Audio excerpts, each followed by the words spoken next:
It's that wonderful time of the year again. A time to get together with friends and family and tell each other Christmas stories.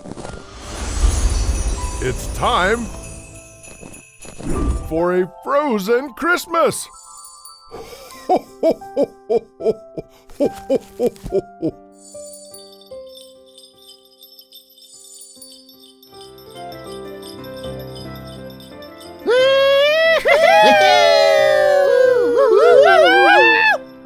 What's up, Fir? Ow! You guys! As soon as I get this bag up this hill and into my sleigh... Come on, little helpers! Hurry up with those gifts! Whoa! Whoa! Whoa! Whoa!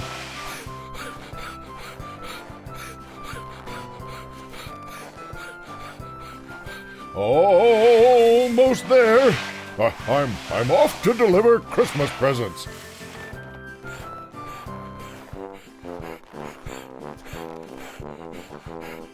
Meanwhile, you kids just gather around and listen to our first Christmas tale. It's called Little Girl's Christmas, and it goes like this.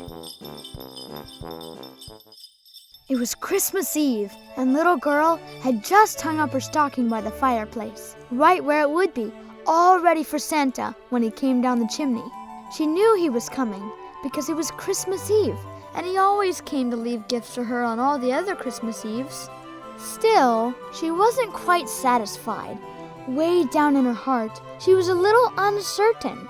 She wasn't sure she really believed in Santa, even though he had always left beautiful gifts for her every time he had come. "Oh, he'll come," said Little Girl. "I just know he will be here before morning. But somehow I wish..." "Well, what do you wish?" said a tiny voice close by her. So close that Little Girl jumped when she heard it.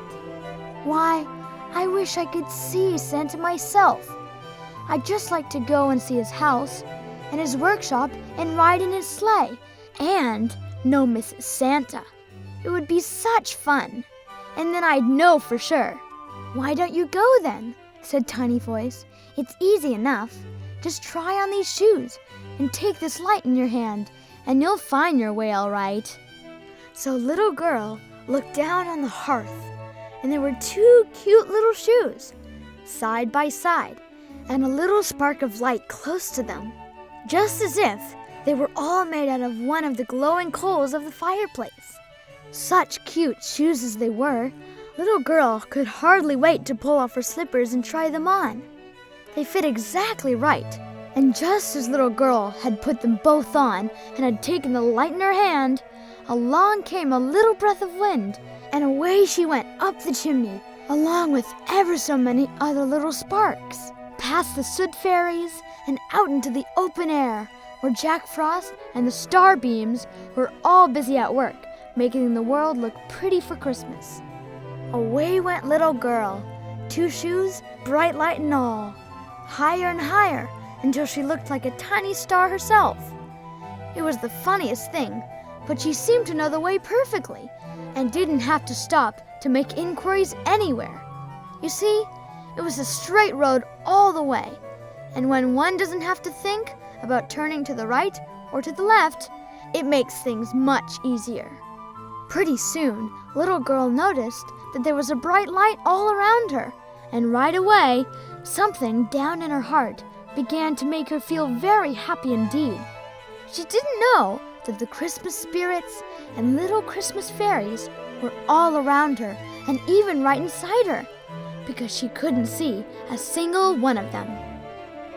But that was just it, and Little Girl felt as if she wanted to laugh and sing and be glad. By and by, when the bright light all around her had grown much brighter, Little Girl saw a path right in front of her, all straight and trim, leading up a hill to a big, big house with ever and ever so many windows in it. When she had gone just a bit nearer, she saw candles in every window, red and green and yellow ones, and everyone burning brightly. So Little Girl knew right away that these were Christmas candles to light her on her journey and make the way for her. and something told her that this was Santa's house, and that pretty soon she would perhaps see Santa himself. Just as she neared the steps, and before she could possibly have had time to ring the bell, the door opened, and there stood not Santa himself, but a funny little man with slender little legs and a roly-poly stomach, which shook every now and then when he laughed. You would have known right away, just as little girl knew, that he was a very happy little man, and you would have guessed right away, too, that the reason he was so roly-poly was because he laughed and chuckled and smiled all the time. Quick as a wink, he pulled off his little peaked red cap, smiled the broadest kind of smile, and said, "Merry Christmas, Merry Christmas! Come in, come in." So in went little girl, holding fast to little man's hand. And when she was inside, she saw the jolliest, reddest fire all glowing and snapping. And there were little man and all his brothers and sisters, who said their names were Merry Christmas and Good Cheer, and ever so many other jolly-sounding things. And there were such a lot of them that little girl just knew she never could count them, no matter how long she tried. All around her were bundles and boxes and piles of toys and games. And little girl knew that these were all ready and waiting to be loaded into Santa's big sleigh, for his reindeer to whirl them away over cloud tops and snowdrifts, to the little people down below who had left their stockings all ready for him. Pretty soon, all the little Good Cheer brothers began to hurry and bustle and carry out the bundles as fast as they could to the steps where little girl could hear the jingling bells and the stamping of hooves. So little girl picked up some bundles and skipped along too, for she wanted to help a bit herself. And there in the yard stood the biggest sleigh that little girl had ever seen. And the reindeer were all stomping and prancing and jingling the bells on their harnesses, because they were so eager to be on their way to the earth once more. She could hardly wait for Santa to come, and just as she had begun to wonder where he was, the door opened again, and out came a whole forest of Christmas trees. At least it looked just as if a whole forest had started out for a walk. But when little girl looked again, she saw thousands of Christmas spirits, and that each one carried a tree or a big Christmas wreath on his back. Behind them all, she could hear someone laughing loudly and talking in a big, jovial voice that sounded as if he were good friends with the whole world. And right away she knew that Santa himself was coming. Little girl's heart thumped aloud while she wondered if Santa would notice her. But she didn't have to wonder long, for he spotted her at once and said, "Bless my soul! Who are you? And where did you come from?" Little girl thought perhaps she might be afraid to answer him, but she wasn't one bit afraid.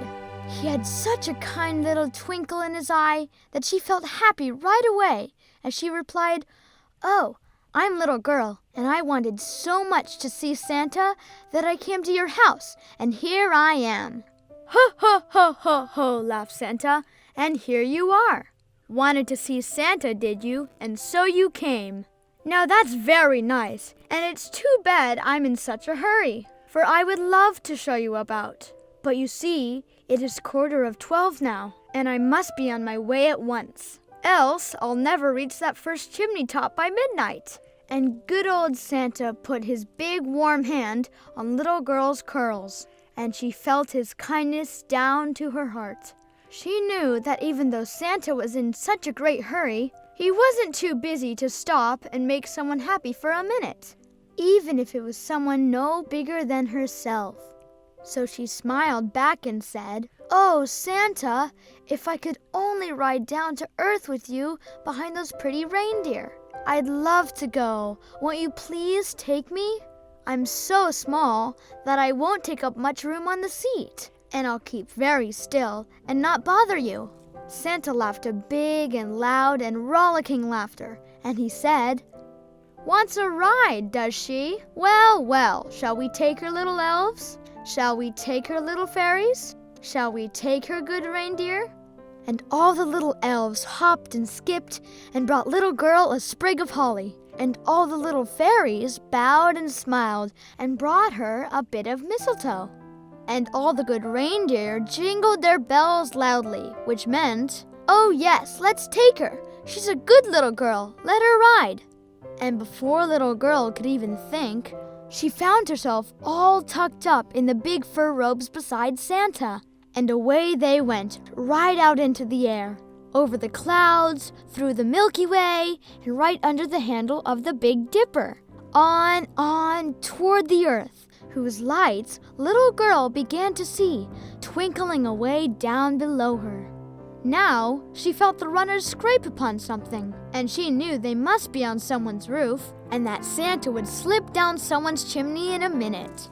How she wanted to go too. So, just as little girl was wishing as hard as she could, she heard a tiny voice say, "Hold tight to his arm, hold tight to his arm." So, she held Santa's arm tight and close as he shouldered his pack, never thinking that it was heavier than usual. And with a bound and a slide, there they were, Santa, little girl, pack and all, right in the middle of the room, where there was a fireplace and stockings all hung up for Santa to fill.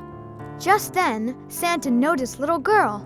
He had forgotten all about her, and he was very much surprised to find that she had come too. "Bless my soul," he said. "Where did you come from, little girl? And how in the world can we both get back up that chimney again? It's easy enough to slide down, but it's quite another matter to climb up again." And Santa looked really worried. But little girl was beginning to feel very tired, for she had had a very exciting evening. So she said, "Oh, never mind me, Santa. I've had such a good time, and I can stay here a while. I believe I'll curl up on this rug a few minutes and have a little nap, for it looks as warm and cozy as our own rug at home. And, wait a moment, it is our own hearth, and it's my own nursery. For there is Teddy Bear in his chair where I leave him every night. And there's Kitty Cat curled up on his cushion in the corner." And little girl turned to thank Santa and say goodbye to him.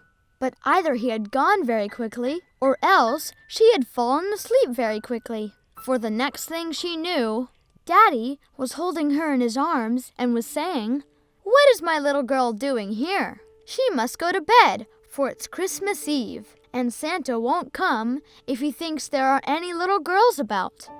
But little girl knew better than that, and when she began to tell him all about it, and how the Christmas fairies had welcomed her, and how Santa had given her such a fine ride, Daddy laughed and said, "You've been dreaming, little girl. You've been dreaming." But little girl knew better than that, too, for there by the fireplace was the little black coal, which had given her 2 shoes and bright light, and tight in her hand she held a holly berry, which one of the Christmas spirits had placed there. More than all that, there she was on the rug herself, just as Santa had left her, and that was the best proof of all.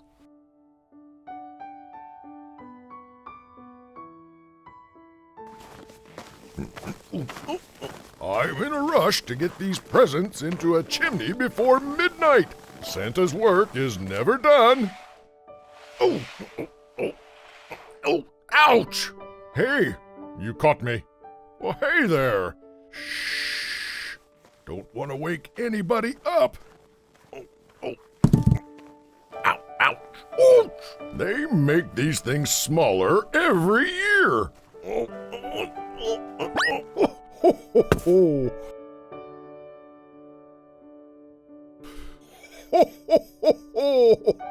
Are you ready for our next story? It's one of my favorite classic holiday tales. It's called The Fir Tree, and this is how it goes. Far away in the forest, where the warm sun and the fresh air made a sweet resting place, grew a pretty little fir tree. It was such a fine place to grow, and yet the little tree was not happy. It wished so much to be like its tall companions, the pines and the firs which grew around it. The sun shone, and the soft air fluttered its leaves, and the children passed by, running merrily. But the fir tree did not notice them. Sometimes the children would bring a large basket of raspberries or strawberries, and seat themselves near the fir tree and say, "Is it not a pretty little tree?" Which made it feel even more unhappy than before. And yet, all this while, the tree grew taller every year. Still, as it grew, it complained. "Oh, how I wish I were as tall as the other trees. Then I would spread out my branches on every side, and my crown would overlook the wide world around. I should have the birds build nests on my branches, and when the wind blows, I should bow with great dignity, like my tall companions." So discontented was the tree that it took no pleasure in the warm sunshine, the birds, or the rosy clouds that floated over it morning and evening. Sometimes in the winter, when the snow lay white and glittering on the ground, there was a little hare that would come springing along and jump right over the little tree's head. That mortified the tree so much. "Oh, the shame," it would say. "I'm so small." But 2 winters passed, and when the 3rd arrived, the tree had grown so tall that the hare was forced to hop around it. Yet the fir remained unsatisfied and would exclaim, "Oh, to grow, to grow! If I could but keep on growing tall and great, there was nothing else worth caring for in the world." In the autumn, the woodcutters came, as usual, and cut down several of the tallest trees, and the young fir, which was now grown to its full height, shuddered as the noble trees fell to the earth with a crash. Then they were placed, one upon another, upon wagons, and drawn by horses out of the forest. Where could they be going? What would become of them? The young fir tree wished to know. "Rejoice in your youth," said the sunbeam. "Rejoice in your fresh growth and in the young life that is in you." And the wind kissed the tree, and the dew watered it with tears, but the fir tree regarded them not. Christmas time drew near, and many young trees were cut down, laid on wagons, and drawn by horses far away out of the forest. "Where are they going?" asked the fir tree. "They are not taller than I am. Indeed, one is not so tall. And why do they keep all their branches?" We know," said the sparrows. "We have looked in at the windows of the houses in the town, and we know what is done with them. Oh, you cannot think what honor and glory they receive. They are dressed up in the most splendid manner. We have seen them standing in the middle of a warm room, and adorned with all sorts of beautiful things. Honey cakes, gilded apples, playthings, and colorful baubles."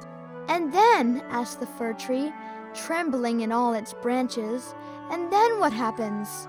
"We did not see any more," said the sparrows, "but this was enough for us. I wonder whether anything so brilliant will ever happen to me," thought the tree. "Oh, when will Christmas be here? I am now as tall and well grown as those which were taken away last year. Oh, will I be laid on the wagon and stood in the warm room, with all that brightness and splendor around me? Something better and more beautiful is to come after, or the trees would not be so decked out. Yes, what follows will be grander and more splendid. What can it be? I am weary with longing to know." "Rejoice in our love," said the air and the sunlight. "Enjoy your own bright life in the fresh air." But the tree would not rejoice, though it grew taller every day. Its dark green foliage might be seen in the forests, and passers-by would say, "What a beautiful tree." Finally, one year, a short time before Christmas, the discontented fir tree was the first to fall.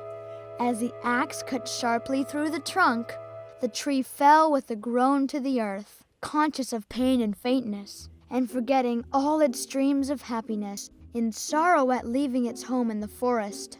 It knew that it should never again see its dear old companions, the trees, nor the little bushes and many-colored flowers that had grown by its side, perhaps not even the birds. Nor was the journey at all pleasant.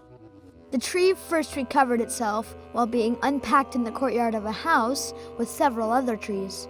It heard a man say, "We only want one, and this is the prettiest, This is beautiful." Then came 2 servants in grand livery and carried the fir tree into a large and beautiful apartment. Pictures hung on the walls, and near the great stove stood great china vases with lions on the lids. There were rocking chairs, silken sofas, large tables covered with pictures, books, and toys that had cost 100 times $100. At least so said the children. Then the fir tree was placed in a large tub full of sand, but green tinsel hung all around it, so that no one could know it was a tub, and it stood on a very handsome carpet.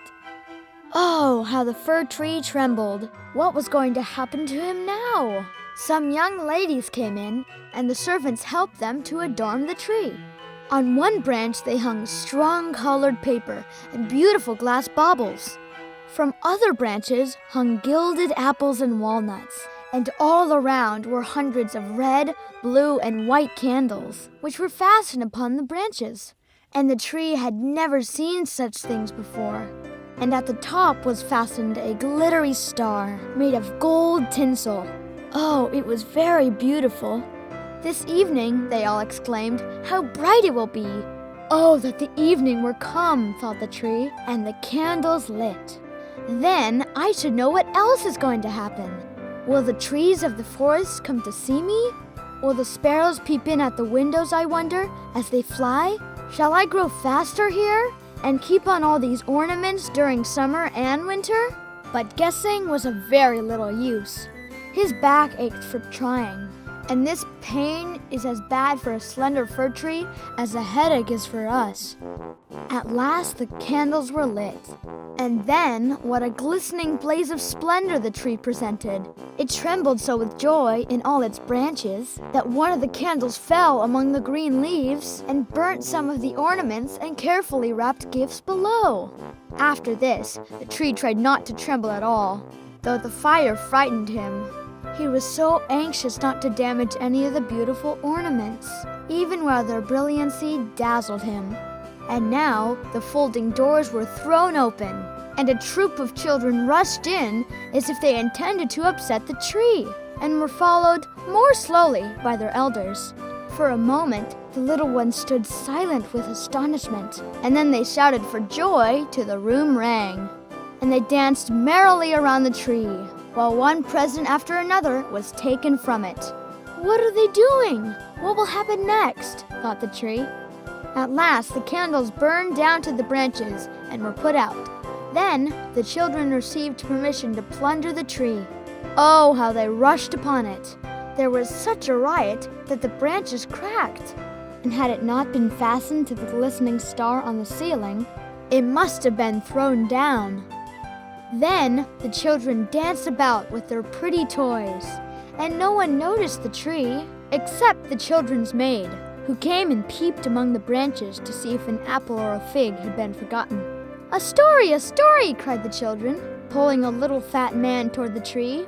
"Now we shall be in green shade," said the man, as he seated himself under the tree. "And the tree will have the pleasure of hearing also. But I shall only relate one story. What shall it be? Humpty Dumpty, who fell down the stairs, but soon got up again, and at last married a princess?"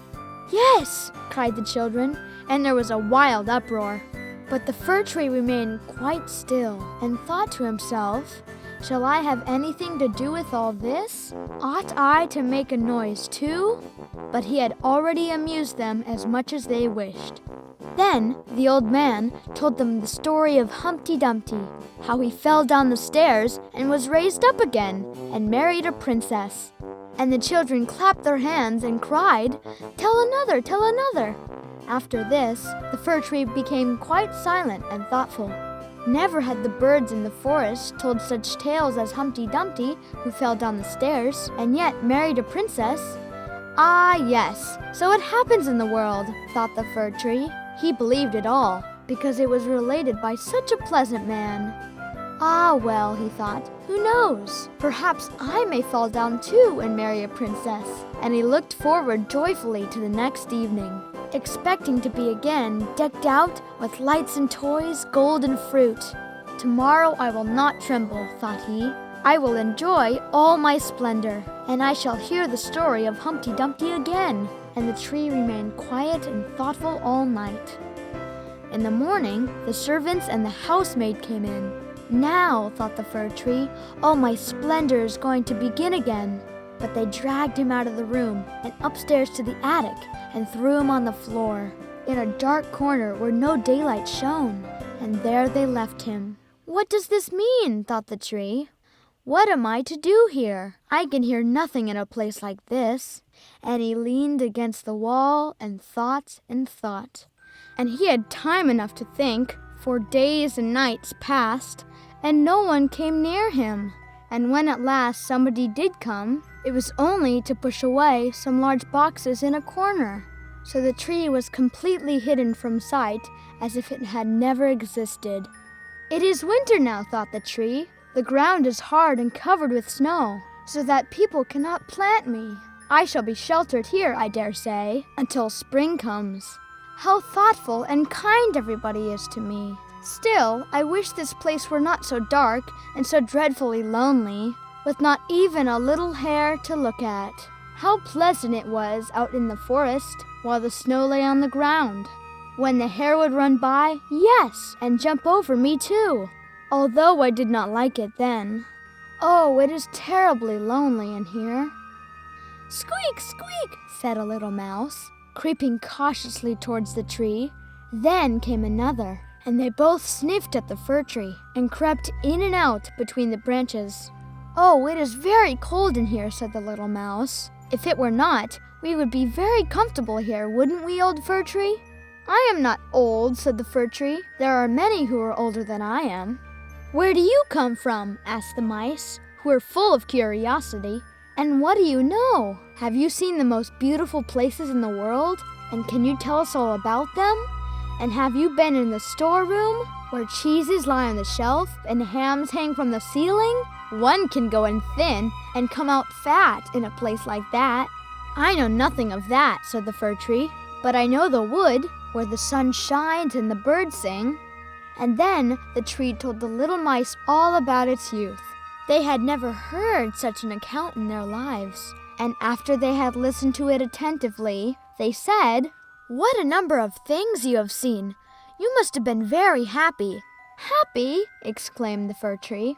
And then, as he reflected on what he had been telling them, he said, "Ah, yes, after all, those were happy days." But when he went on and related all about Christmas Eve, and how he had been dressed up with cakes and candles, the mice said, "How happy you must have been, you old fir tree." "I am not old at all," replied the fir tree. "I only came from the forest this winter." "What splendid stories you can tell," said the little mice. And the next night 4 other mice came with them to hear what the tree had to tell. The more he talked, the more he remembered. And then he thought to himself, "Yes, those were happy days, but they may come again. Humpty Dumpty fell downstairs, and yet he married a princess. Perhaps I may marry a princess too." And the fir tree thought of the pretty little birch tree that grew in the forest. A real princess, a beautiful princess she was to him. "Who is Humpty Dumpty?" asked the little mice. And then the tree told the whole story. He could remember every single word. The next night, a great many more mice made their appearance, and on Sunday 2 rats came with them. But they said it was not a pretty story at all, and the little mice were very sorry, for it made them also think less of it. "Do you know only that one story?" asked the rats. "Only that one," replied the fir tree. "I heard it on the happiest evening of my life, but I did not know I was so happy at the time." "We think it is a very miserable story," said the rats. "Don't you know any story about bacon or cheese in the storeroom?"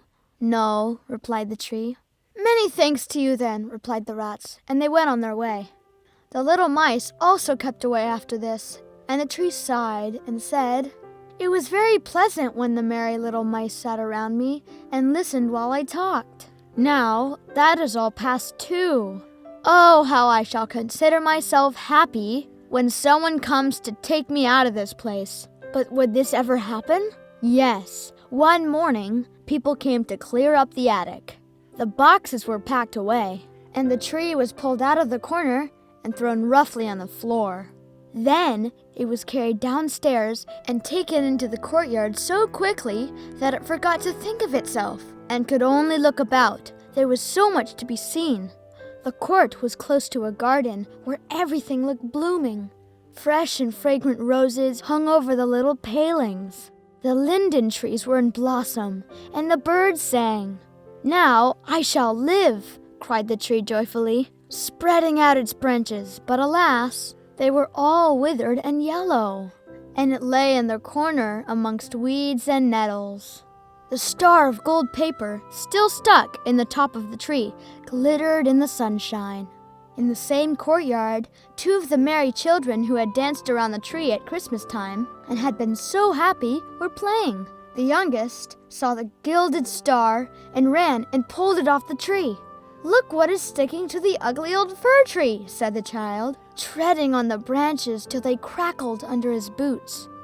And the tree saw all the fresh, bright flowers in the garden, and then looked at itself and wished it had remained in the dark corner of the attic. It thought of its fresh youth in the forest, of the merry Christmas evening, and of the little mice who had listened to the story of Humpty Dumpty. "The past, it's all in the past," said the poor tree. "Oh, had I but enjoyed myself while I could have done so, but now it is too late." Then a boy came and chopped the tree into small pieces, till a large bundle lay in a heap on the ground. The pieces were placed in the fire, and they blazed up brightly, while the tree sighed deeply. "Pop, pop," sighed his burning branches. Then the children, who were at play, came and seated themselves in front of the fire and gazed at it. With each pop, which was a deep sigh, the tree was thinking of a summer day in the forest, or of some winter night there when the stars shone brightly, and of Christmas evening, and of Humpty Dumpty, the only story it had ever heard or knew how to tell, till at last it was consumed. The boys still played in the garden, and the youngest wore the golden star on his breast, with which the tree had been adorned during the happiest evening of its existence. And the tree was gone, but its great spirit, with all the lessons it had learned in its life, was now shining brighter than ever. And it joined the clouds and the singing birds, and the breeze and the shining sun. And so, from now on, the little fir tree, which was no longer little, which was no longer even a tree, was now everything and everything, all at once, forever. Ho, ho, ho, ho. Wasn't that a wonderful Christmas story? Now have I got a surprise for you. Here are 2 of my very good friends, Gingerbread Man and his buddy, Gingerbread Boy. They'll entertain you with a holiday dance called the Dance of the Sugar Crumbs. That's right, this is how our dough rolls. Take it from here, fellas.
And now, the story of a brave little tin soldier who fell in love with a beautiful dancer. One of my favorites.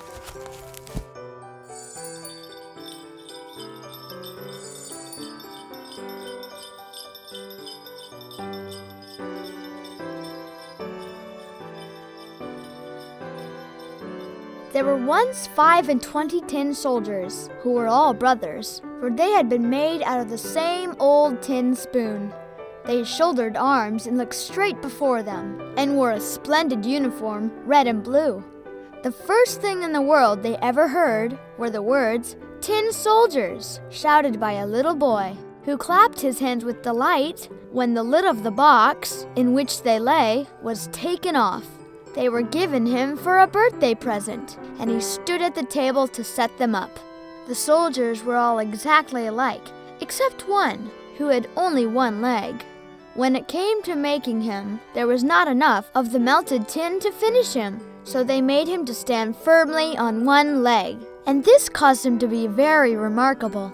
The table on which the tin soldiers stood was covered with other playthings, but the most attractive to the eye was a pretty little paper castle. Through the small windows, the rooms could be seen.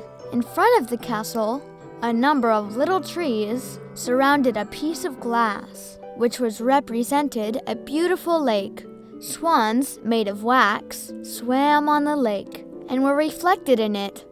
All this was very pretty, but the prettiest of all was a tiny little lady who stood at the open door of the castle.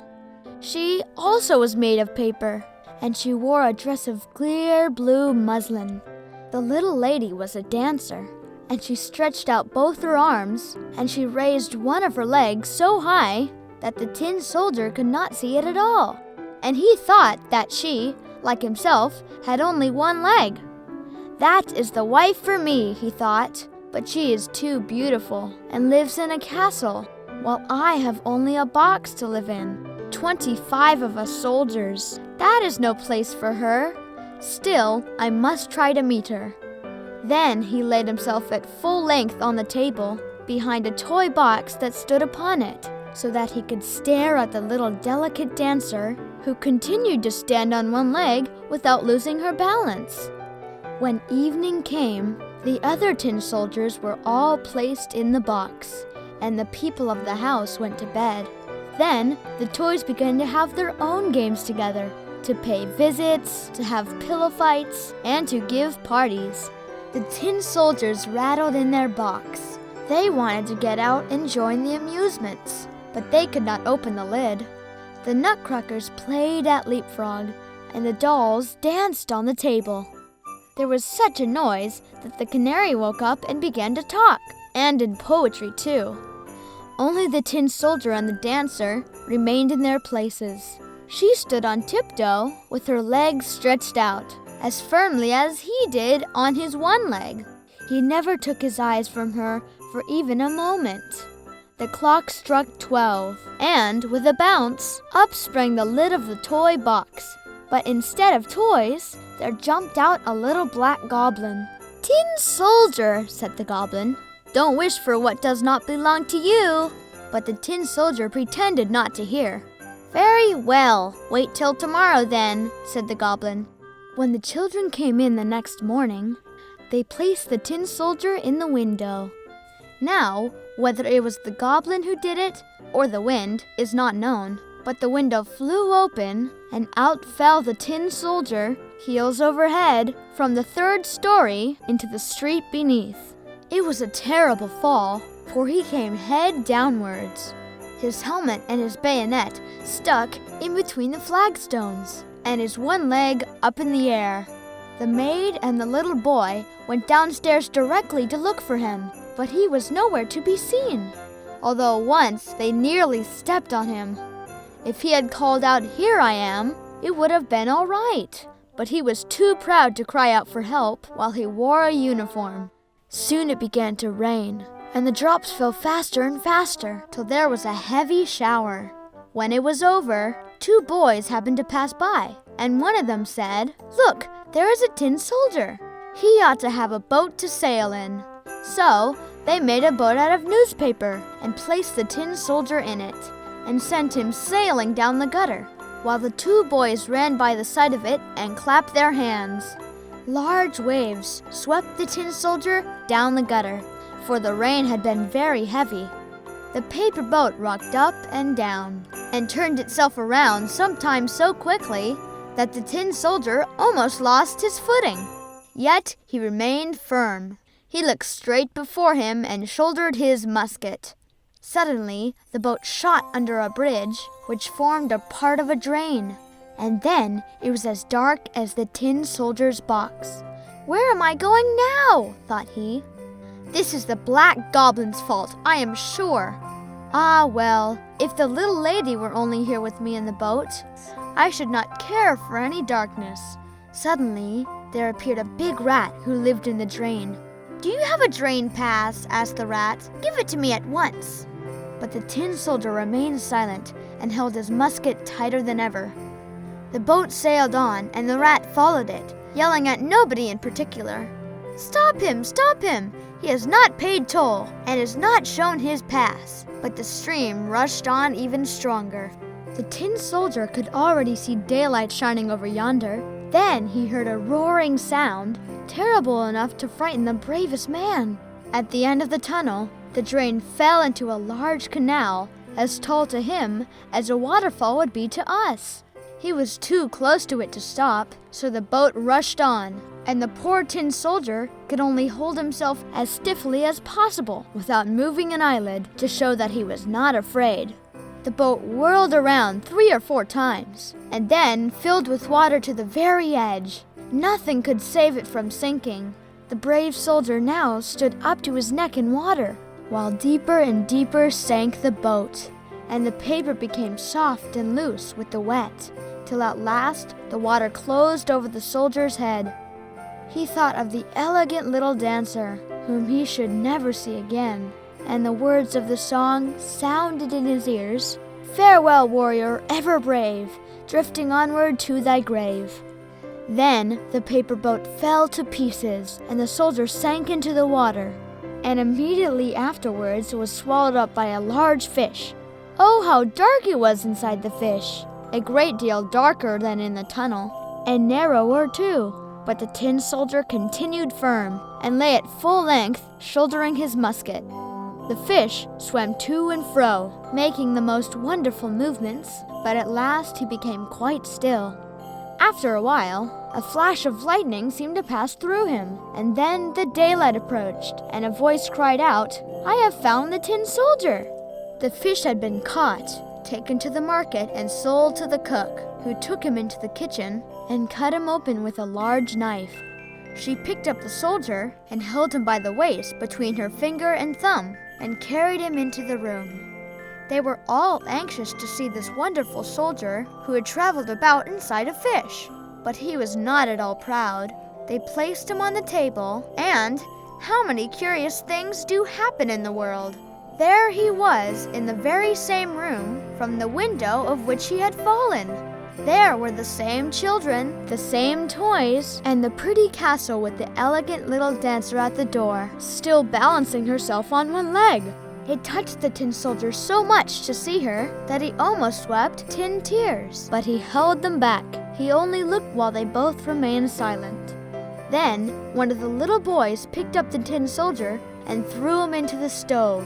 He had no reason for doing so. Therefore, it must have been the fault of the black goblin who lived in the toy box. The flames burned up the tin soldier, while he remained standing. The heat was very terrible, but whether it was caused by the real fire or from the fire of love, he could not tell. Then he noticed that the bright colors had faded from his uniform, but whether they had been washed off during his journey or from the effects of his sorrow, no one could say. He looked at the little lady, and she looked at him. He felt himself melting away, but he still remained firm with his gun on his shoulder.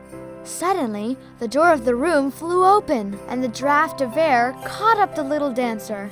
She fluttered right into the stove by the side of the tin soldier, and was instantly in flames, and was gone.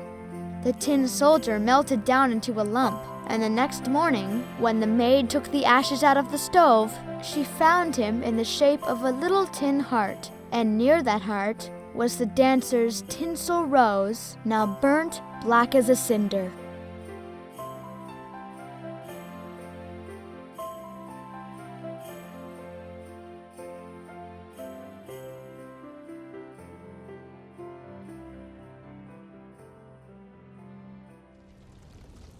The tin soldier and the dancer were never separated again.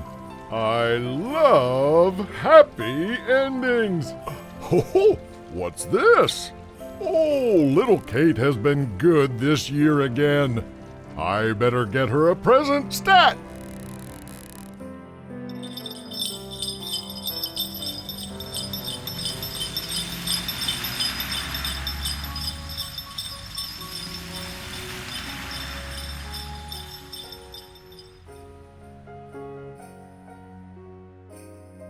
Oh boy, this is quite a view from up here.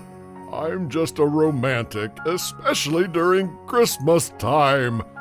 Our next tale is called The Elves and the Shoemaker, and it goes like this.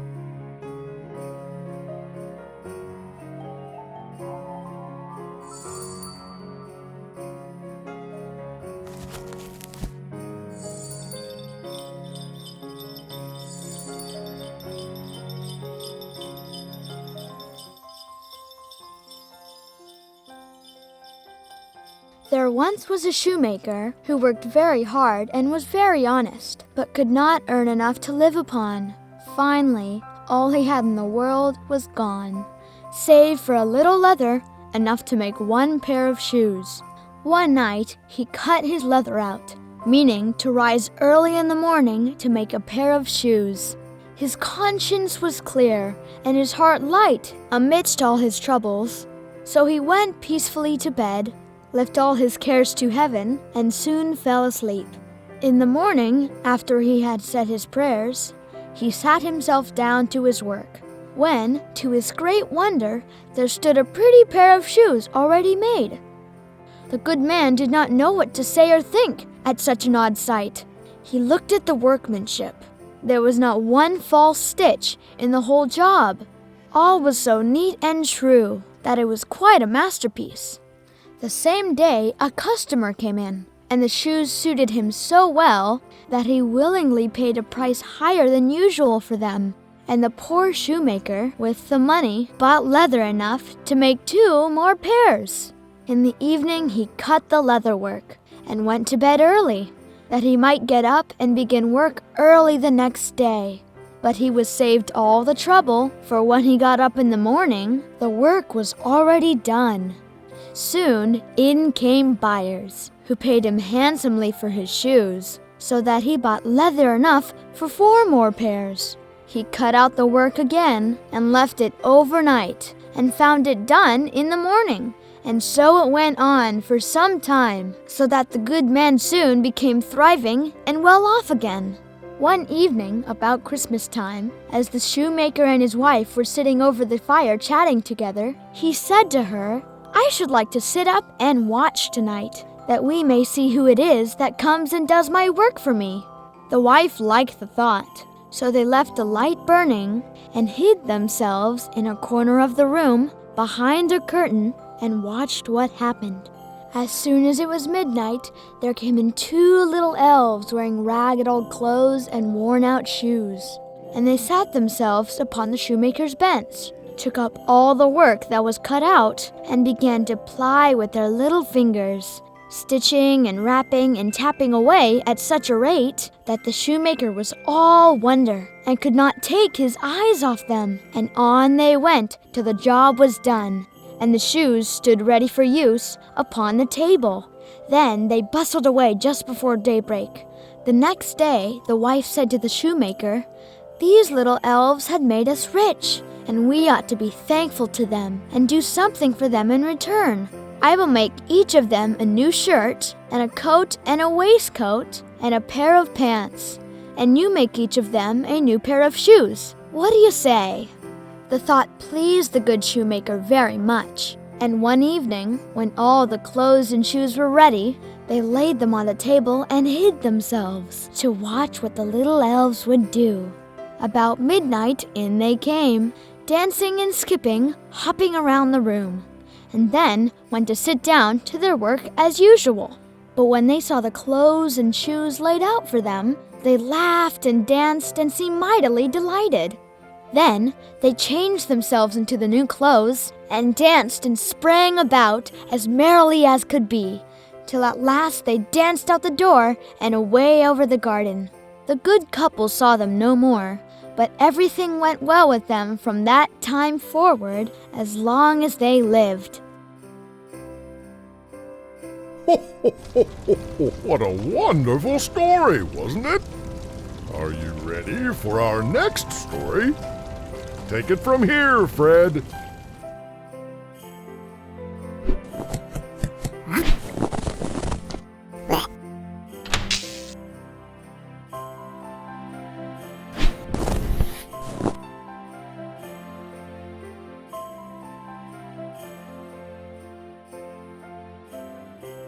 Our next story is about a little match girl on a cold winter night on the last night of the year. It snowed and was nearly quite dark in the evening.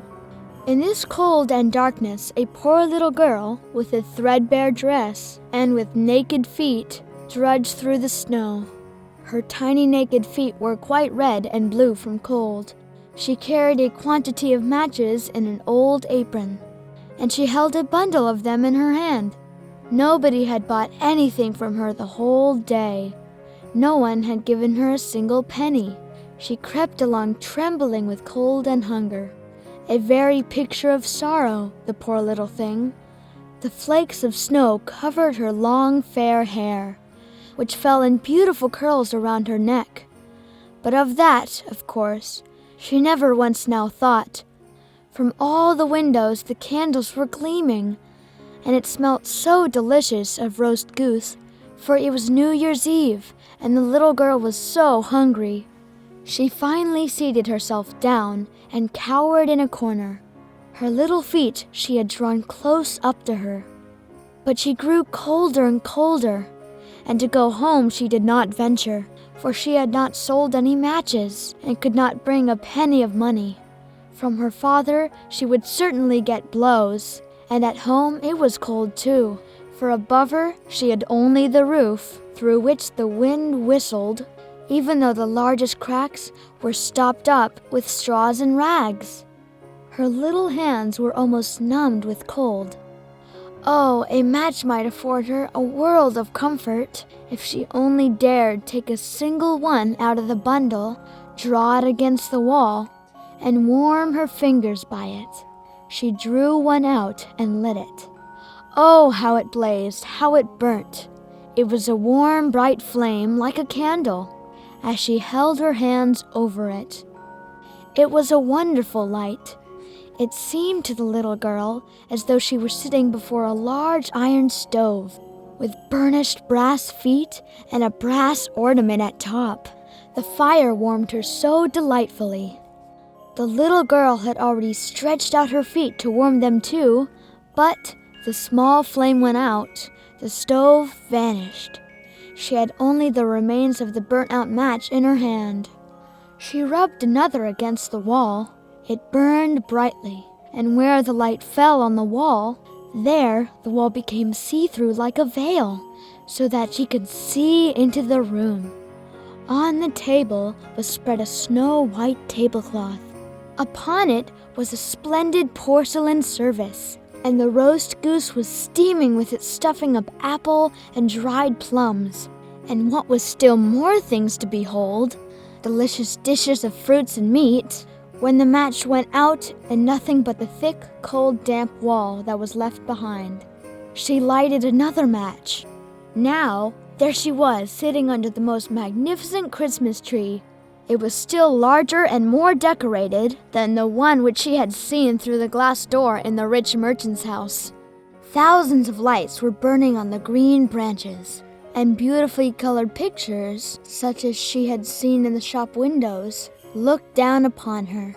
The little girl stretched out her hands towards them when the match went out.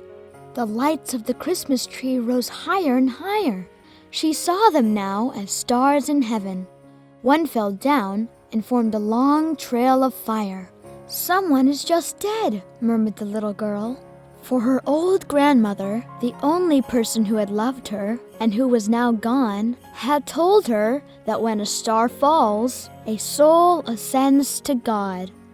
She drew another match against the wall, and again it was light. And in the brightness, there stood the old grandmother, so glowing and radiant, with such an expression of love.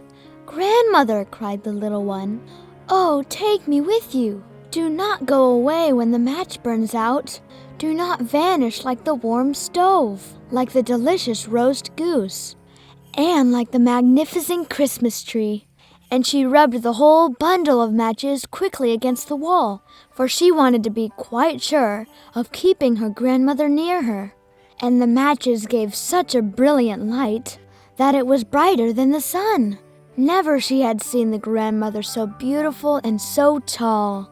She took the little girl in her arms, and both flew in brightness and in joy so high, so very high.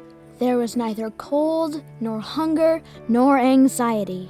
They were with God.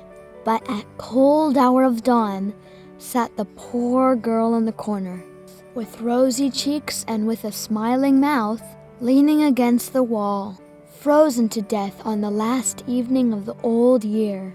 Stiff and stark sat the child there with her matches, of which one bundle had been burnt. She wanted to warm herself, people said, but no one knew what beautiful things she had seen.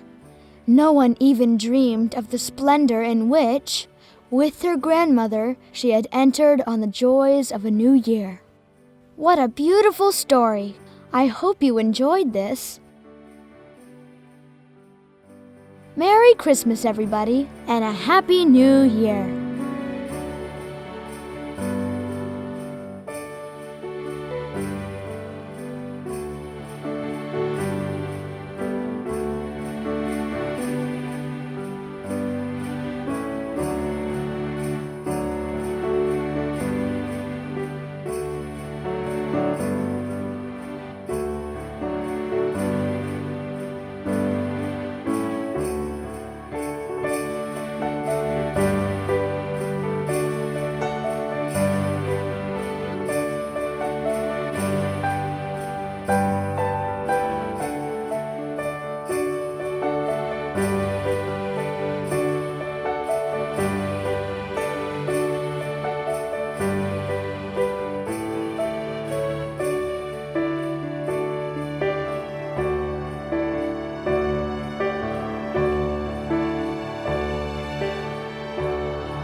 heaven in nature sing.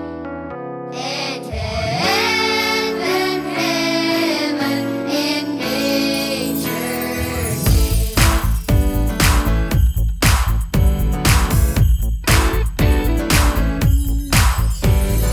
Joy to the world, the Lord is come. Let earth receive her King. Let every heart prepare him room. And heaven in nature sing. And heaven in nature sing. And heaven, heaven in nature sing. Joy to the world. With truth and grace. And makes the nation prove the glories of his righteousness and wonders of his love and wonders of his love and wonders of his great love. Come on, let's take it up, Joy to the world, the Lord is come. Let earth receive her King. Let every heart prepare him room. And heaven in nature sing. And heaven in nature sing. And heaven and nature sing. And nature sings. And nature Merry Christmas from K-Pop Kids.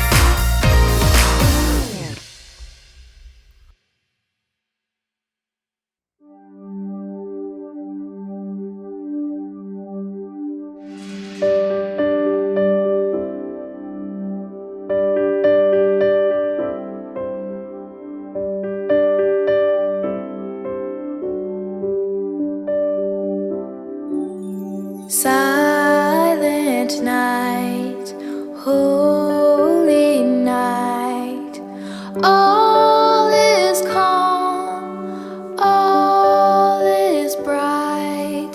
Round the young Virgin Mother and Child, holy infant, so tender and mild, sleep in heavenly peace, sleep in heavenly peace.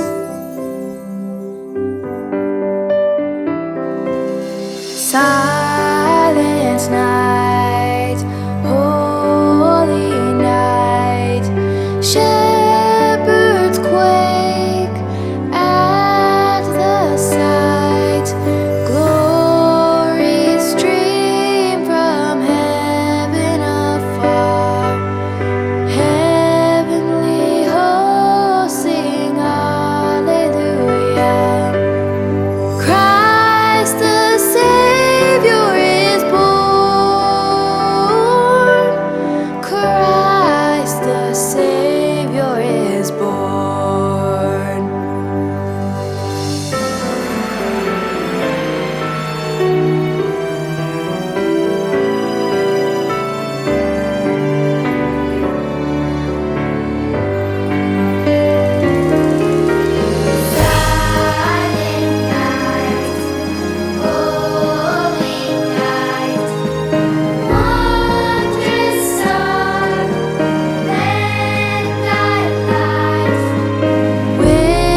I